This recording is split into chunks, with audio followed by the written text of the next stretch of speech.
Tərtər rayonundan olan Eyvaz Şəmilovun 5 atı var. Atları çox sevən Eyvaz Şəmilov onlara xüsusi qayğı ilə yanaşdığını deyir. Bildirir ki, atlara vaxtında qulluq edilməsə, bu heyvanlar tələf ola bilər. 5 atım var. O atlarla mən nəfəs alıram. Səhər duran kimi onlara baxıram. Səhər duran kimi onlarla bir gedib hərlənirəm. Onlarla bir ləzzət alıb, ondan sonra qayıdıb evimə gəlirəm.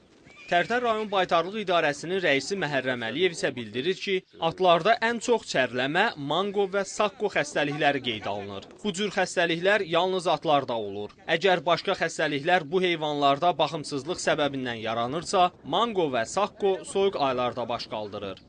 Manqo xəstəliyidir, sakko xəstəliyidir. Bunlar demək ən çox soyuq aylarda müşahidə olunur. Onların demək bunlardan heyliklər gəlir, temperaturu qalxır.